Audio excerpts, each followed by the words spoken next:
dimanapun Anda berada ya, masih bersama kami di serangkaian program Kalam Kajian Live malam hari bersama guru kita Ustadz Muhammad Thohar LC Hafidhullah Ta'ala, semoga Allah muliakan beliau.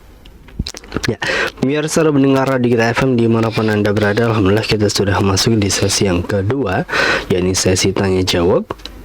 Jadi mangga bagi para pemirsa dan pendengar Radio Kita FM yang ingin bertanya di kesempatan malam hari ini, Anda bisa melalui layanan telepon kami berinteraktif secara langsung di 0231 488 281, atau Anda juga bisa melalui layanan WhatsApp kami pemirsa di 0852 10 943 943.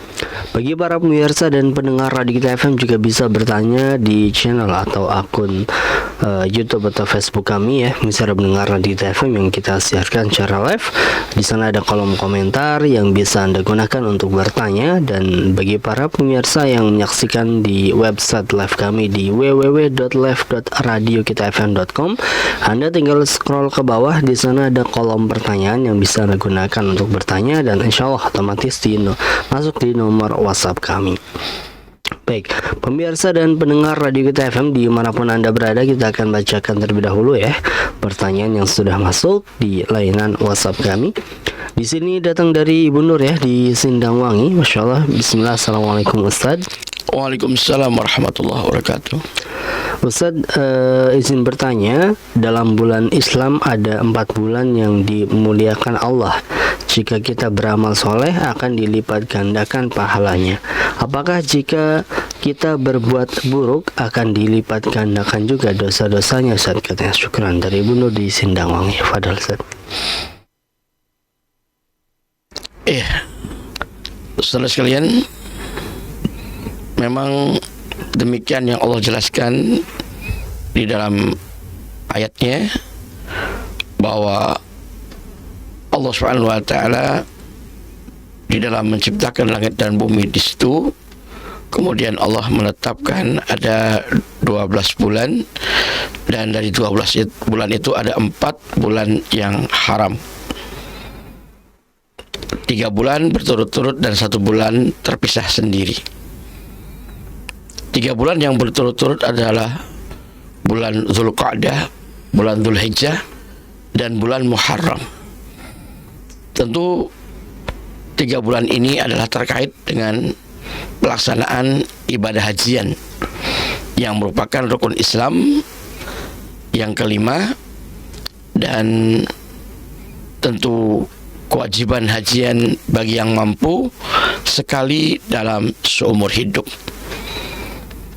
Oleh karenanya Allah Subhanahu wa taala mengharamkan untuk peperangan atau pertumpahan darah di bulan haram tersebut, di 3 bulan haram tadi yang berturut-turut, agar tamu-tamu Allah yang menunaikan ibadah haji betul-betul tidak terganggu, dan mereka merasa nyaman dan merasa aman, tentram dan khusyuk untuk melaksanakan ibadah hajinya tersebut.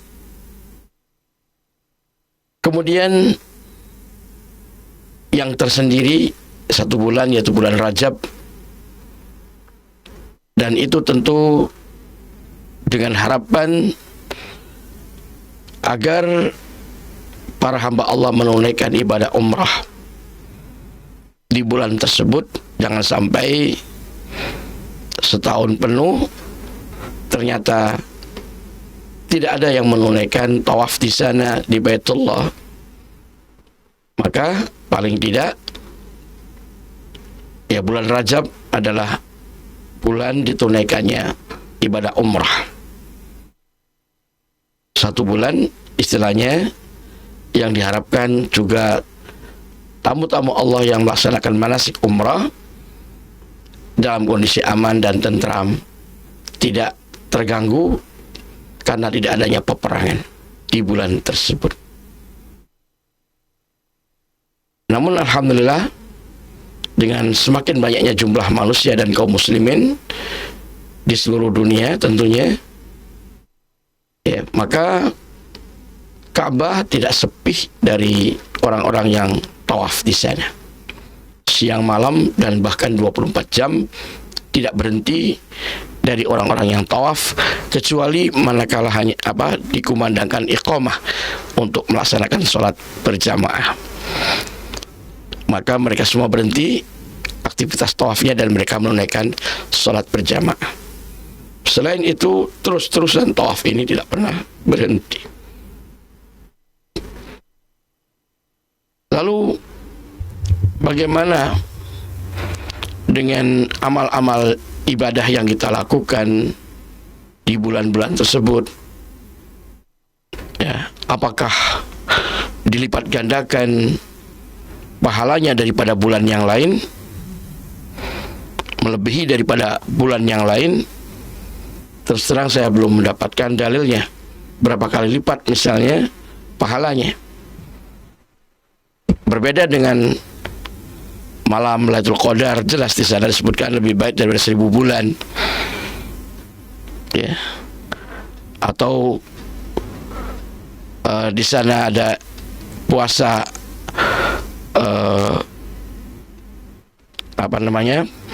puasa 1 hari sebelum Idul Adha, ini Arafah, ya, puasa Arafah. Juga disebutkan di sana pahala dan keutamaannya, ya, menghapus 2 tahun dosa, ya, dosa tahun kemarin dan dosa yang akan datang bahkan. Kemudian misalnya puasa apalagi yang barusan ini Asyura. Ya, puasa Asyura menghapus 1 tahun yang telah berlalu. Artinya ini jelas masing-masing ibadah tersebut ada keutamaan dan fadilahnya yang berbeda dengan tentu ibadah puasa yang lainnya. Maka saya berani mengatakan, ya, itu ada keutamaan dan fadilah. Lalu bagaimana dengan ibadah-ibadah yang lain, misalnya sedekah atau sholat atau selain daripada puasa? Maka terus terang sampai saat ini saya belum mendapatkan, yakni istilahnya fadilah atau berlipatnya pahala ibadah yang dilakukan di bulan-bulan haram tersebut.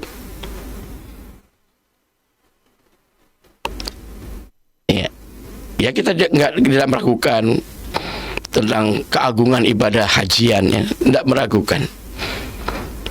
Dan memang hanya ada di bulan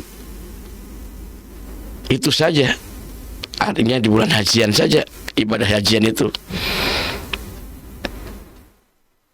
dan tidak bisa dibandingkan dengan pelaksanaan hajian di bulan yang lain karena memang tidak ada hajian, begitu kan. Dan kemudian sholat misalnya di Masjidil Haram, itu jelas ada dalilnya, ada fadilahnya. Di Masjidil Haram, ya, pahalanya 100.000 kali lipat dibanding dengan di masjid yang lain. Ada hadisnya jelas. Begitu juga sholat di Masjid Nabawi 1000 kali lipat. Itu dilaksanakannya baik di bulan haram maupun di luar bulan haram, tetap mendapatkan keutamaan yang sama, tidak ada perbedaan. Ya, tidak ada misalnya kalau sholat di Masjidil Haram misalnya di bulan haram, maka pahalanya lebih dari 100.000 kali lipat misal. Ya, saya belum mendapatkan hal itu. Atau sholat di Masjid Nabawi kalau di bulan haram, maka pahalanya lebih dari 1000 kali lipat misalnya dibanding dengan sholat yang lain. Ya, saya belum mendapatkan pengkhususan, ya, ibadah sholat misalnya yang pahalanya kalau di bulan haram akan lebih dilipat gandakan.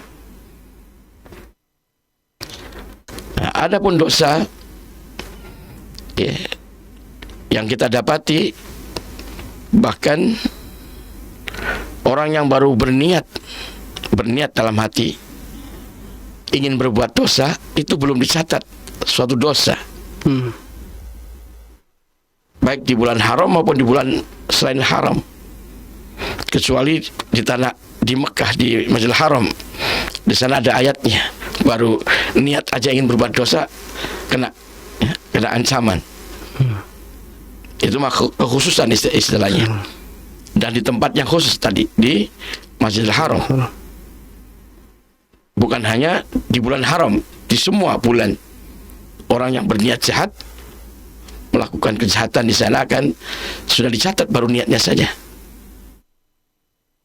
Ya.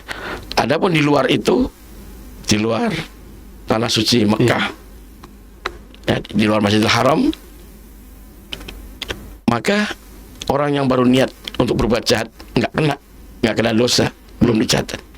Dan kalaupun melakukannya, baru dicatat itu pun hanya satu dosa. Sedangkan pahala baru niat saja kebaikannya, baru niat saja sudah dicatat satu kebaikan, satu pahala baru niat. Dan kalau melaksanakan itu paling tidak 10 kali lipat pahalanya. Ini perbedaan, dan ini tentu kemahamurahan Allah Subhanahu wa taala. Ya, saya belum mendapati apakah ada dalilnya bahwa orang yang berbuat dosa di bulan haram kemudian dosanya dilipat gandakan. Dan juga saya belum mendapati orang yang beramal soleh di bulan haram kemudian pahalanya dilipat gandakan. Terus terang sampai saat ini saya belum mendapatkan keterangan dalil tersebut. Hanya misalnya tentu ada amalan-amalan tertentu yang dilaksanakan, semisal puasa tadi, di puasa Arafah maupun puasa Asyura, ini memiliki fadilah, itu ada dalil yang jelas. Lalu bagaimana dengan sholat, lalu bagaimana dengan sedekah? Ya, saya belum mendapatkan dalil khusus tentang fadilah dan keutamaannya yang kemudian dibedakan dengan bulan-bulan yang lain. Demikian Allah Ta'ala. Baik, Masya Allah, syukur Ustaz, jazakallah khairan atas jawaban yang telah disampaikan di kesempatan malam hari ini. Semoga yang telah disampaikan biar saudara pendengar bisa mewakili jawaban dari pertanyaan-pertanyaan telah dihadirkan kesempatan malam hari ini, dan khusus bagi bagi penanya yang sudah bertanya kesempatan malam hari ini. Baik pemirsa dan pendengar Radio Kita FM dimanapun Anda berada, kita akan bacakan kembali pertanyaan yang sudah masuk di layanan WhatsApp kami. Di sini datang dari pendengar kita tidak menyebutkan namanya. Assalamualaikum Ustaz. Waalaikumsalam warahmatullahi wabarakatuh.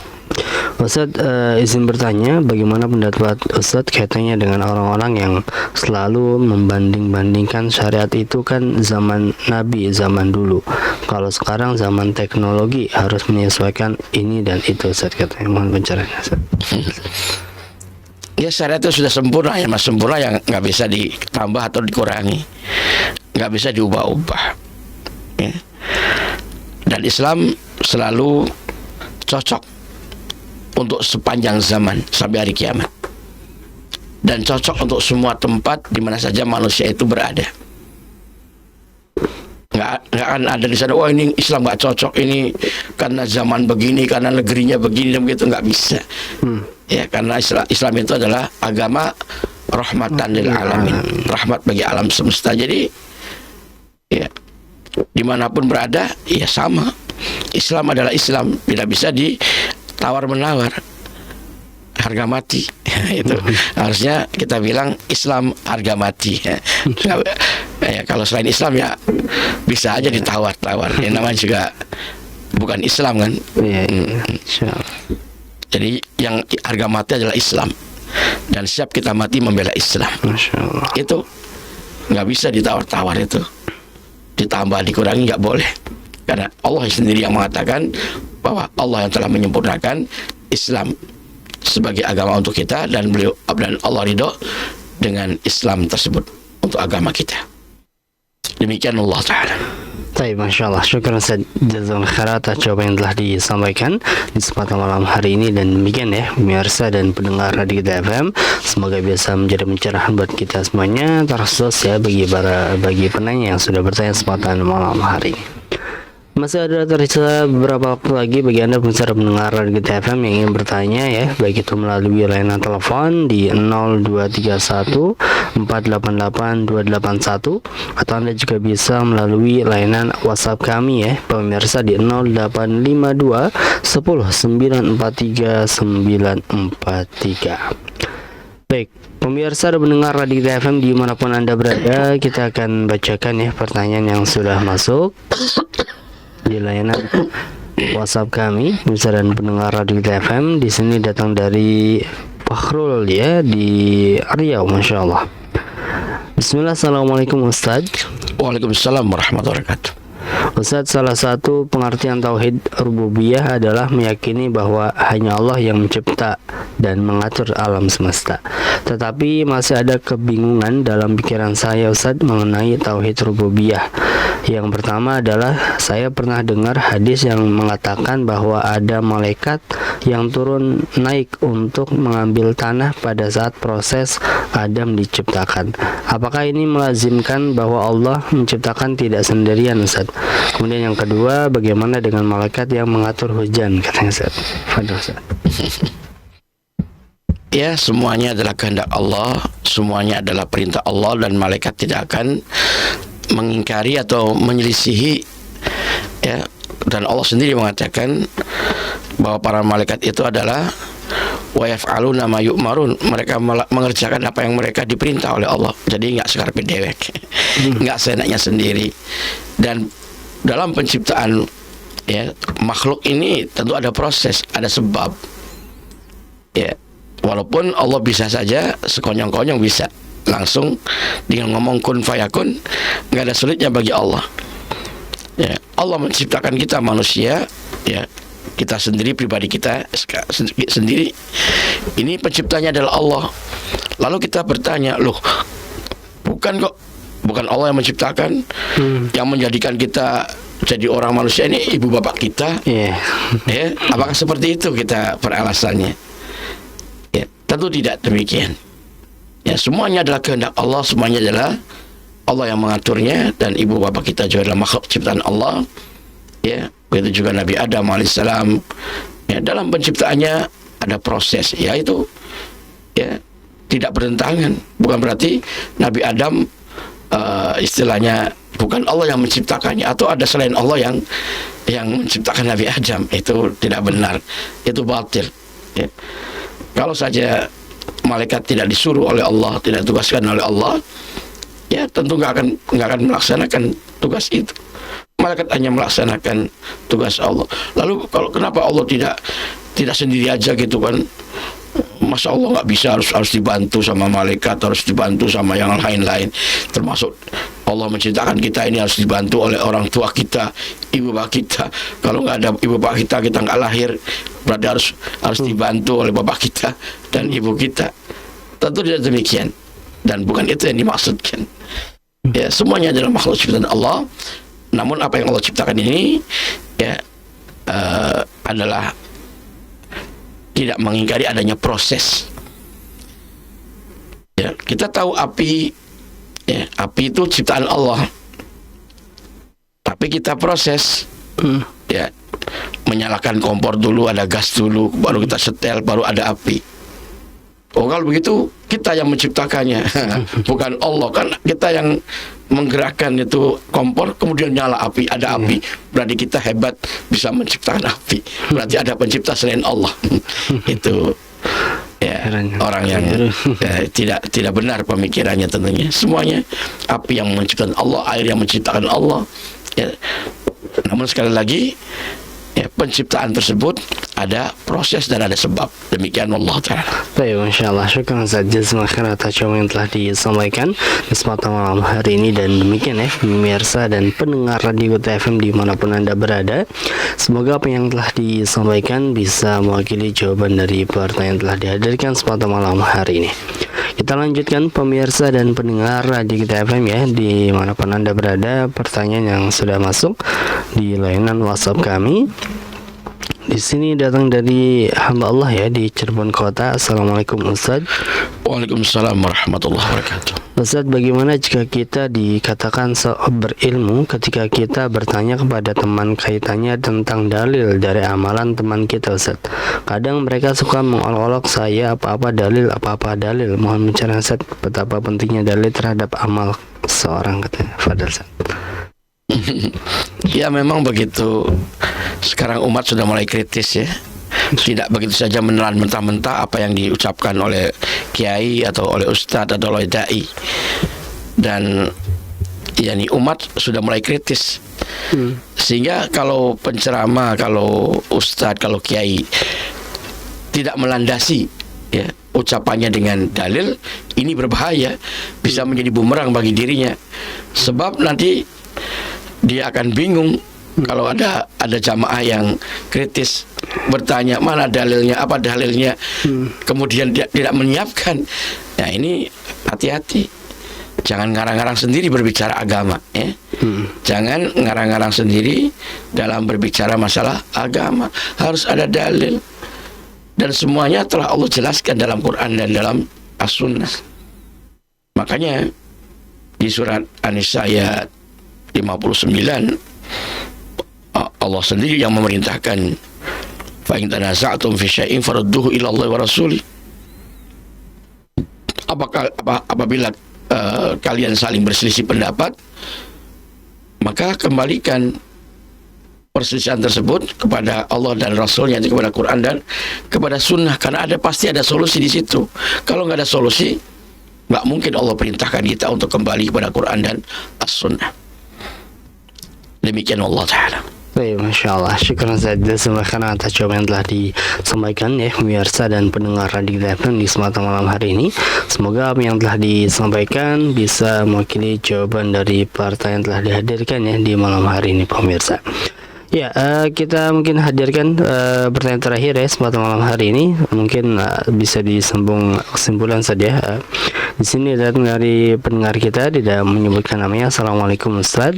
Waalaikumsalam warahmatullahi wabarakatuh. Ustaz, misal orang seperti saya yang masih awam lalu baca-baca tentang ilmu keislaman, kan ada hadis-hadisnya Ustaz, gimana agar terhindar dari hadis-hadis palsu? Cross checknya gimana ya Ustaz, katanya. Ada Ustaz. Ya di situ kita belajar itu harus punya guru ya, untuk membimbing kita, untuk tempat kita bertanya. Kalau ada kebingungan kita tanyain sama ustadz kita, sama guru kita, sama kiai kita ya, misalnya hadisnya ini sahih ya, dhaif atau palsu. Nah, nanti ustadz kita yang akan menjelaskannya. Seperti itu, apalagi zaman sekarang, zaman teknologi, ada Mbah Google aja tanya bisa jawab ya. Ini hadis sahih apa dhaif? Nanti Mbah Google yang jawabnya, tinggal klik ada jawabannya. Ada di kitab ini halaman sekian, bunyi hadisnya seperti ini, kemudian syarahnya sekaligus penjelasan hadis itu seperti ini. Oh sudah, kita tinggal membacanya aja, mendapatkannya tidak susah. Yang penting kita melek teknologi, melek teknologi, insya Allah akan bisa mengaksesnya dengan mudah. Tapi tetap harus punya guru ya, supaya jangan salah, jangan menyimpang. Demikian Allah Ta'ala. Baik, Masya Allah. Syukur saja atas jawaban yang telah disampaikan sepatah malam hari ini. Dan demikian ya pemirsa dan pendengar Radio FM dimanapun Anda berada, semoga apa yang telah disampaikan ya bisa mewakili jawaban dari pertanyaan yang telah dihadirkan sepatah malam hari ini. Mungkin sebelum di akhir ada disampaikan sebagai kesimpulan Zat. Ya, kita tentu sangat prihatin sekali ya dengan kondisi umat saat ini, di mana semakin banyak orang yang bermalas-malasan untuk mencari ilmu tentang agama ini, dengan alasan mereka sibuk dengan urusan-urusan duniawi ya, sibuk dengan kesibukan-kesibukan yang tentunya bukan uzur yang syar'i ya. Kalau saja sakit alasannya mungkin kita memakluminya ya. Maka dari itu carilah ilmu, bersemangatlah untuk terus mencari ilmu, menggali ilmu tentang Islam ini agar kita jangan tersesat, agar kita selamat. Ya, sebab kalau kita nggak punya ilmu, ya pasti akan mudah disesatkan oleh setan dan oleh anak buahnya setan, baik bangsa jin maupun bangsa manusia. Itu yang tidak kita inginkan. Maka kita harus berpegang teguh terhadap petunjuk Allah dan Rasulnya, Quran dan Sunnah, dan itulah sumber ilmu yang harus kita fahami dan kita amalkan. Di samping kita juga rutin dan semangat untuk terus membacanya dan membacanya. Demikian Allah Ta'ala. Baik, Masya Allah. Syukuran saja semakin atas apa yang telah disampaikan pada malam hari ini ya, pemirsa pendengar Radio Kita FM. Dan pada akhirnya waktu juga membatasi perjumpaan kita, pemirsa pendengar Radio Kita FM. Kami ucapkan terima kasih, jazakumullah khairan buat para pemirsa pendengar Radio Kita FM ya, yang Masya Allah setia stay tune di frekuensi kita 94,3 FM.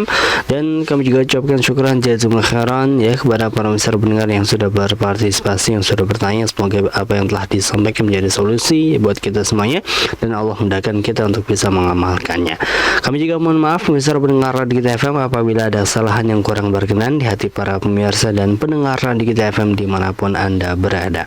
Pada akhirnya saya dan juga Ustaz Muhammad Tohar LC Hafizahullah Ta'ala pamit undur diri dari hadapan Anda. Marilah kita akhiri perjumpaan kita kesempatan malam hari ini dengan doa kafaratul majlis. Subhanakallahumma bihamdika asyhadu an la ilaha illa anta astaghfiruka wa atubu ilaik. Wassalamualaikum warahmatullahi wabarakatuh.